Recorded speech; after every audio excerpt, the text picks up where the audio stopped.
Hi friends, ഞാൻ Lekha Radhakrishnan.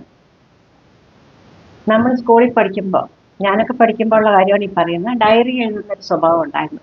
Daily നമ്മളെ പഠിപ്പിച്ച കാര്യങ്ങളോ അല്ലെങ്കിൽ നമ്മൾ എക്സ്കർഷനൊക്കെ പോകുമ്പോൾ അങ്ങനത്തെ കുറേ കാര്യങ്ങൾ എഴുതാറുണ്ടായിരുന്നു. കുറേ കാലമൊക്കെ എഴുതിയിട്ടുണ്ട്. ഇപ്പോഴും കുട്ടികൾ എഴുതാറുണ്ടായിരിക്കും. എന്നാൽ ഞാൻ ഇന്നിപ്പോൾ പറയുന്നത് കുട്ടികൾ മാത്രം പോരാ, നമ്മൾ പ്രായമായവരും ഡയറി എഴുതാൻ ശീലിച്ചേ പറ്റൂ. കാരണം ഞാൻ എന്തെന്ന് പറയാം, ഇപ്പോൾ ഈയിടെയായിട്ട് കുറേ കാലമായിട്ട് കേൾക്കുന്നൊരു കാര്യമാണ് പെട്ടെന്ന് കുഴഞ്ഞു വീണ് മരിക്കുന്നു, അങ്ങനെ ഒരു സംഭവം. ഞാനത് എല്ലാവരും മരിക്കും, ഉടനെ മരിക്കും എന്നൊക്കെ അല്ല പറയും. ചിലപ്പോൾ ഇത് കേൾക്കുമ്പോൾ എനിക്ക് ഇവരെന്തിനാ മരണത്തിനെ കുറിച്ച് അങ്ങനെയല്ല പറയുന്നത്. നമ്മൾ ചെയ്തേ പറ്റൂ. കാരണം അല്ലെങ്കിൽ അത് ജീവിച്ചിരിക്കുന്നവർക്ക് അത് ഭയങ്കര ബുദ്ധിമുട്ടായി മാറും. പെട്ടെന്നായിരിക്കും നമ്മുടെ ജീവൻ ദൈവം എപ്പോഴാണോ വിചാരിക്കുന്നത് അത് നമുക്ക് മരിച്ചേ പറ്റൂ. അപ്പോൾ എന്ത് ചെയ്യണം? ബാക്കിയുള്ളവർ അത് അയ്യോ ഇനി ബാങ്ക് അക്കൗണ്ട് ഉടൻ തന്നെ നോക്കണമെന്നല്ല, മരിച്ച ഉടനെ നോക്കുമെന്നല്ല, അവർ പിന്നെ അതിൻ്റെ ഡീറ്റെയിൽസ് എടുക്കാൻ പോകുമ്പോഴായിരിക്കും അറിയുന്നത് അയ്യോ എവിടെയൊക്കെ ബാങ്ക് അക്കൗണ്ട് ഉണ്ടെന്നറിയില്ല, എന്താണെന്നറിയില്ല, റെക്കോർഡുകൾ എവിടെ വെച്ചിരിക്കുന്നതെന്ന് അറിയില്ല, പല സ്ഥലത്തായിരിക്കും ഇരിക്കുന്നത്.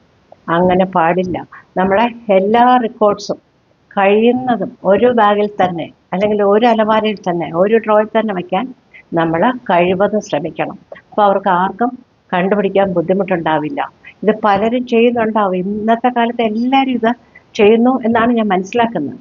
കാരണം അത് കഴിഞ്ഞ് പിന്നെ ബുദ്ധിമുട്ടാണ്. ഞാൻ പെട്ടെന്നൊരു എക്സാമ്പിൾ പറയാം.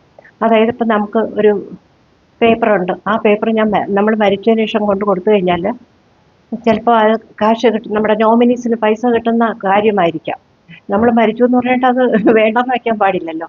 നമ്മളത് ആ ഡയറിയിൽ എഴുതി വെച്ചിട്ട് ആ പേപ്പറും ഇത് കൺസേൺഡ് ഫയലിൽ തന്നെ വെച്ച് കഴിഞ്ഞാൽ നാളെ ഒരു കാലത്ത് ഇന്നോ നാളെയോ നമ്മൾ മരിക്കുമെന്നല്ലേ, എന്നോ മരിച്ചോട്ടെ, പക്ഷെ നമ്മൾ ബാക്കിയുള്ളവർക്ക് അതൊരു ബുദ്ധിമുട്ടുണ്ടാക്കാത്ത രീതിയിൽ നമ്മളെല്ലാം ഒന്നിച്ചത് കരുതി വെക്കണം എന്നുള്ളത് എനിക്ക് എല്ലാവർക്കും അത് ചെയ്യേണ്ട ഒരു കാര്യമാണ്. എല്ലാവരും അങ്ങനെ മിക്കവരും ചെയ്ത് വെക്കുന്നതായിട്ടാണ് ഞാൻ മനസ്സിലാക്കുന്നത്.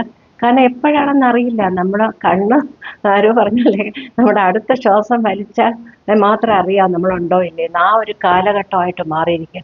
ഇവിടെ നോക്കിയാലും കുഴഞ്ഞു വീണ് മരിക്കുന്നു, കുഴഞ്ഞു വീണു.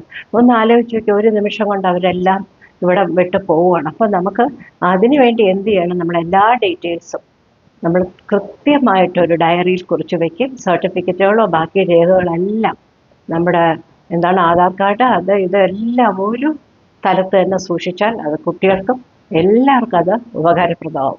മറ്റൊരു വിഷയവുമായിട്ട് നാളെ കാണാം.